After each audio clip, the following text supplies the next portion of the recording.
Débora Alfano, eu queria hoje prestar uma homenagem. Eu queria prestar uma homenagem a um grande brasileiro, que é o juiz Sérgio Moro. Juiz Sérgio Moro. E eu queria prestar essa homenagem em reconhecimento ao patriotismo do Sérgio Moro, né? Vai ter gente que não vai concordar, vai ter gente que vai achar que eu estou exagerando, mas eu vejo traços de patriotismo no Sérgio Moro que são difíceis da gente encontrar. E por que eu digo isso? Porque imagine, por um instante, se o Sérgio Moro continuasse a se comportar como aqueles juízes de filmes americanos, né? Se ele continuasse a passar pra gente aquela impressão que ele passava de que ele estava acima do bem e do mal. Talvez hoje, aliás, muito provavelmente hoje, a gente estaria, e foi uma coisa que aconteceu recentemente, colocando o Sérgio Moro na lista de presidenciáveis. A gente estaria correndo o risco sério, né, de descobrir que o Sérgio Moro não é um semideus, que o Sérgio Moro não é aquele personagem de filme americano que ele vendeu ser, aquele juiz incrível, e tendo que aprender isso da pior maneira possível, eventualmente, que é vendo ele chegar à presidência da República. E aí a gente conhecer, saber, aprender que ele é humano, que ele não é aquilo que ele dizia ser, né? E aí surge o patriotismo do Sérgio Moro, né? E humano, quando eu digo, é humano a ponto de ter mostrado já na Lava Jato a capacidade de tomar decisões humanas. Ou seja, a maior delas, ele arrebentou o setor de engenharia pesada do Brasil para lá de dentro, daqueles restinhos de pedra que sobraram das empresas de engenharia brasileira, tirar corruptos, empresários que faziam traquinagens, trampolinagens, roubavam, etc. e tal. Mas ele tirou dos escombros, porque ele reduziu a engenharia, ou ajudou a reduzir a engenharia nacional aos escombros. Ele vai dizer que o que detonou a engenharia nacional foi a corrupção. Sim, é verdade. A corrupção ajudou. Mas combater a corrupção, e da mesma forma que se espera de um médico, que não haja do mesmo jeito que a doença. Que use métodos diferentes, né? A gente espera que a polícia use métodos diferentes dos bandidos. Bandidos saem atirando para todo lado. A gente espera que a polícia use a lei. A gente espera que os médicos ajam na hora de uma cirurgia diferente da doença, que ataca o corpo de qualquer jeito. Que os bombeiros ajam diferente do fogo. Que os juízes ajam diferente da corrupção. Então a corrupção ajudou a transformar e apodrecer as empresas, pois tarefa do juiz tirar o podre, separar a parte boa e tentar fazer preservar. Tentou? Não. Ele tentou extrair os ratos dos escombros. E ele poderia ter tentado diferente, mas não tentou. Então ele implodiu sem nenhuma preocupação. Aí ele mostrou de novo a humanidade dele ao aceitar o cargo de ministro da Justiça, talvez por vaidade, sei lá, talvez ele quisesse se tornar ministro do Supremo Tribunal Federal, talvez um outro motivo que a gente não conhece, quem sabe um dia ele conte num livro, se não é um desses, pode ser outro qualquer, sei lá, tentativa de transformar o Brasil no campo da justiça, mas ele não fez diferença no Ministério da Justiça, né? Nada a ponto de sugerir que tivesse o toque de Midas que vendia, né? Ou que as pessoas compravam, né? Uma boa generosidade por parte de setores da imprensa que achavam que ele realmente era um sujeito muito diferente dos outros, né? Um bom juiz de fato, fez um trabalho seríssimo na Lava Jato, mas teve esse descuido, que é grave. E não se esperava dele, e o Supremo Tribunal Federal acabou abençoando, de certa forma, né? O Tribunal Regional Federal da 4ª Região, tudo bem, implodir as empresas, né? O que são milhares e milhares e milhares de empregos, né? Vamos aprender 10, 20, 30, 50, 100 corruptos, e se isso vai custar 200, 300, 400, 500 mil empregos, isso a gente vê depois, né? Que é o que a gente está vendo agora. A taxa de desemprego assombrosa, e a gente acabou com um setor que era um setor importante. Essas empresas fizeram pontes, essas empresas fizeram ferrovias, essas empresas fizeram metrôs, fizeram várias coisas. Aeroportos, portos. Não eram casas de corrupção, eram casas onde havia corrupção. E seria preciso tirar os corruptos dali. Mas com o ministro da Justiça, ele foi esforçado e usou as ferramentas de marketing para criar uma crise política com o presidente Bolsonaro, desfechando um ataque ao presidente, acusando o presidente de cometer um possível crime que até agora não se comprovou. Veja, que o presidente tentou interferir na Lava Jato, na Polícia Federal, está claríssimo. Ele tem um filho que está sendo investigado, acusado de rachadinha, que transferiu dinheiro para uma loja da Copenhagen, que comprou imóveis, que pegava dinheiro dos outros. Essa é a acusação. Está sendo investigado por isso. A Polícia Federal olhou, o Ministério Público, muita indicação de que pode ter havido sim coisa ali.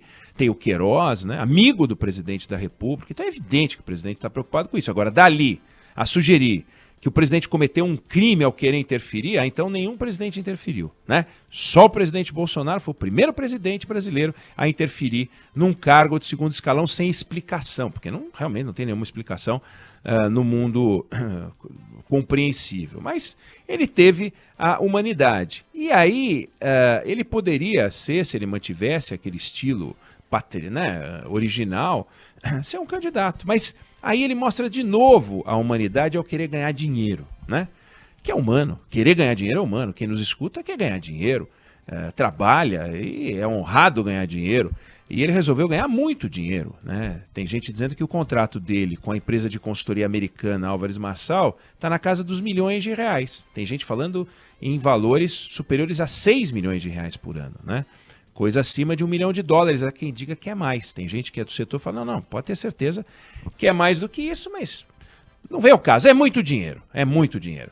Então, o juiz que construiu uma biografia, agora está montando um currículo, né, que é o que você faz, o currículo vitae, que é o que você faz quando você vai procurar emprego. Então, a Álvares Marçal soltou uma nota, trouxe o currículo dele, né, a biografia virou currículo. No setor empresarial, é como a gente chama biografia, é currículo. Você não fala assim, mande para mim a sua biografia. Não, biografia. Você manda o seu currículo. Ele tinha uma biografia, passou a ter um currículo. Só que ele entrou num mundo perigoso. Por mais que a empresa tome todos os cuidados, e a Álvares Marçal é uma empresa referência no setor, parte dos negócios dela é muito arriscado. Por exemplo, ela acabou de fechar em setembro, né, fechou com o governo do Líbano, uma auditoria forense das contas do Banco Central para identificar desvios de recursos. Foi a Álvares Marçal que foi contratada. E se alguém, por exemplo, levanta a suspeita sobre os valores desse contrato? Pode acontecer, né? A gente talvez, não sei, Débora, se você lembra, mas tinha uma empresa chamada Arthur Andersen, que era uma das 5 maiores empresas de contabilidade do mundo. Você juntava com a Deloitte, com a PricewaterhouseCoopers, você juntava com a Ernst Young, a KPMG, etc. e tal. Em 2002, essa empresa entregou voluntariamente as suas licenças para operar no mundo da contabilidade, porque ela foi considerada culpada de crimes na auditoria de uma empresa de energia chamada Enron, que ficava no Texas e que fez uma fraude monumental, né? E a Arthur Andersen era a empresa de auditoria da Enron. Dançou. 3 anos depois, né, a Suprema Corte americana descobriu o seguinte: olha, esquece a condenação da Arthur Andersen, ela não é culpada. Um juiz de primeira instância, o Sérgio Moro, né, americano, condenou a empresa, mas com erros graves, gravíssimos. Algo que pode acontecer. Na Lava Jato aconteceu. Supremo Tribunal Federal, assim como a Suprema Corte Americana, reviu algumas decisões tomadas na Lava Jato, né? Isso pode acontecer, inclusive, com processos que estão em andamento no Supremo hoje, que tem como ministro e tem como o juiz de primeira instância o Sérgio Moro, envolvendo o Lula. Pode acontecer. Mas apesar disso tudo, e aconteceu com a Arthur Andersen, né, ela foi absolvida, né, 3 anos depois, mas foi um rolo. O dano à reputação foi brutal. Resultado, quase 20 anos depois, ela criou a Andersen Tax, uma nova marca, para tentar recuperar a credibilidade. Está aí, tentando crescer e tal. Isso não pode acontecer com a Álvares Marçal? Pode. Por algum trabalho realizado? Pode. Pode a Álvares Marçal, eventualmente, ser acusada de alguma coisa. porque está no mundo das empresas, que fazem recuperação judicial, que tem problemas na justiça, que tem enroscos, e de repente uma contratação dessa qualquer da Álvares Marçal pode dar uma discussão. Uma empresa em recuperação judicial que contrate a Álvares Marçal pode dar uma discussão. E já pensou o juiz Sérgio Moro trombando com um juiz de primeira instância, com o perfil que ele tinha, tratando ele de forma completamente indiferente, né? E ele tendo que contratar um criminalista, ele tendo que soltar notas negando veementemente as acusações? É uma impossibilidade? Não, é improvável, mas impossível não é. É algo que pode acontecer. Então ele entrou no mundo do risco. Nesse caso, se acontece uma coisa dessa, a biografia que virou currículo pode virar folha corrida. Não porque ele terá cometido um crime, não, mas porque ele terá que explicar atos, né? E muitos dos que estão na Lava Jato e que depois se provou que são inocentes, ficaram um tempão tendo que explicar e sendo tratados como se tivessem folha corrida, o que é uma coisa complicada. Esse risco, ele corre. Um dos clientes da Álvares Marçal, já foi noticiado amplamente, é a Odebrecht, que, aliás, discute agora se deve ou não manter esse contrato com a Álvares Marçal só porque contrataram o juiz Sérgio Moro, mas a Odebrecht está lá. Então, o juiz Sérgio Moro, que se especializou em caçar empresas e fechar, como consequência dessa caça, agora está numa empresa que caça empresas para fechar contrato. Entendeu? Ele corria de um jeito, agora corre de outro. A empresa que ele está corre de um jeito e a justiça corria de outro. É uma contradição com a qual ele tem que conviver. Fruto do quê? Da humanidade. Então, que bom que ele mostrou essa humanidade, que bom que ele mostrou as contradições, que bom que ele mostrou que quer ganhar dinheiro, que bom que o juiz que caçava empresa agora está caçando cliente, né? Porque senão, mesmo sem administrar uma loja da Copenhagen, mesmo sem administrar uma banquinha de açaí, ele estaria sendo entrevistado agora para falar do seu plano de energia, seu plano social, seu plano para infraestrutura, os planos para o Brasil, como um candidato, sendo disputado por partidos e tal. E o Brasil não aguenta mais saber se o presidente é bom ou ruim no cargo. A gente está cansado disso. Chega de teste. A gente precisa eleger em 2022, né? A gente precisa ter na presidência da República um profissional. Não dá, olha só o desafio do próprio presidente Bolsonaro de entender como é que as coisas funcionam. Ele está aí não terminou, deu 1 ano e não deu 2 anos ainda. Vai dar 2 anos agora. Olha o desafio. Ele está aprendendo no cargo. Olha como custa isso. Então ele vai chegar lá em 2022 com 4 anos de experiência.